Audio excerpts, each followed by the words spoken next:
ভাইপোর জেলায় তৃণমূল বিধায়কদের হুমকি অব্যাহত। আরজি করের আন্দোলনকারীদের বিরুদ্ধে দুই বিধায়কের হুমকি, একজন পরেশ রামদাস, অন্যজন লাভলি মৈত্র। মানুষের স্বতঃস্ফূর্ত ক্ষোভের আন্দোলন ক্রমশ সরকার বিরোধী হয়ে যাওয়ায় তৃণমূল কংগ্রেসের বিধায়ক পরেশ রামদাস একটা হুমকি অডিও ক্লিপ বাজারে ছেড়েছেন।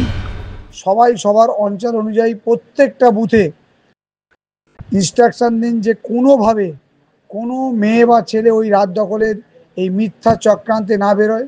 আর বিশেষ করে আমাদের দলীয় পার্টির কোনো ছেলে বা মেয়ে আবেগে না বেরোয়। যদি কেউ এই ধরনের সেই দিন বেরোয় আর আমাদের নজরে আসে, তাহলে সেই দলের যে নেতৃত্ব তাকে আমরা সাসপেন্ড করব দল থেকে, এবং সেই অঞ্চল থেকে কারা আমাদের দলের ভাবাপন্ন আসছে আমরা কিন্তু তাদের বিরুদ্ধে ব্যবস্থা নেব।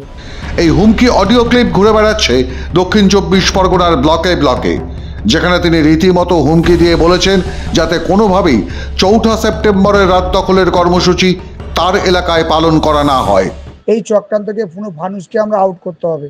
এবং আগামীকাল আমরা শুনেছি যে ডেভিড সোজনে যারা পড়াশোনা করেন প্রাক্তন, এই প্রাক্তনীদের ডাক দিয়েছে সিপিএম এর একটা সংগঠন আইএসএ,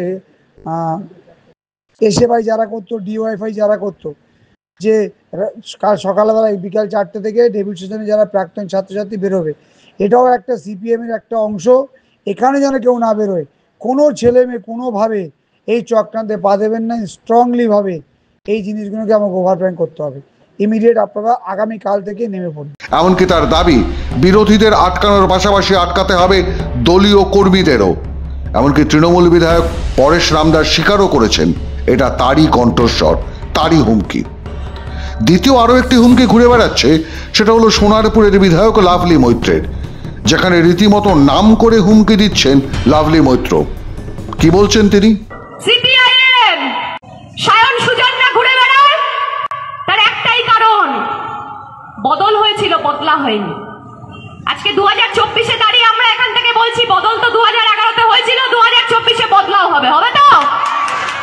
হবে তো? মমতা বন্দ্যোপাধ্যায়ের দিকে যদি আঙ্গুল কেউ তোলে, সেই আঙ্গুল কিভাবে নামাতে হয় আমরা খুব ভালো জানি। বিধায়ক লাভলি মৈত্র রাজ্য পুলিশের এক আধিকারিকের স্ত্রী, সে কারণেই কি তিনি মারধরের হুমকিও দিচ্ছেন? প্রশ্ন তুলছেন দক্ষিণ 24 পরগনার মানুষজন। তাদের জিজ্ঞাসা, রাজ্য সরকার পুলিশ যদি কোনো অপরাধ না করে থাকে, তাহলে রাজ্য সরকারের বিধায়কদের কিসের এত ভয়? নাকি সবটাই সেই ফিয়ার সাইকোসিস? সরকারের মাথা পড়ে গেলে এই বোরেদের কি হবে? কে চিনবে এদের? আর্যিকর বিচার চাই, ছেড়ে দেয় যাবে না। নির্যাতিতা খুন হলো, ধর্ষিতা হলো, তথ্য প্রমাণ লোপাট করার ব্যবস্থা হলো, সন্দীপ ঘোষ এবং তার বাহিনী, পুলিশ এবং তার মাতব্বররা, তারা সবাই মিলে ধামাচাপা দেওয়ার চেষ্টা করেছে। কোনো সন্দেহ আছে? এই অপরাধে যারা অপরাধী তাদের বাকি প্রত্যেকটাকে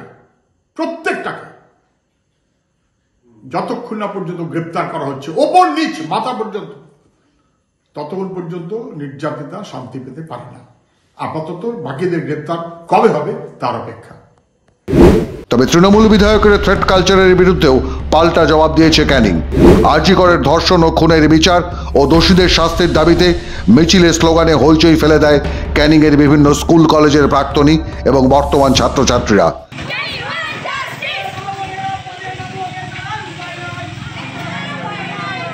তারা জানিয়ে দিয়েছেন আরজি করের বিচারের পাশাপাশি এই তৃণমূলের হুমকির রাজনীতির বিরুদ্ধেও সরব তারা। মাধ্যম ব্যুরো রিপোর্ট।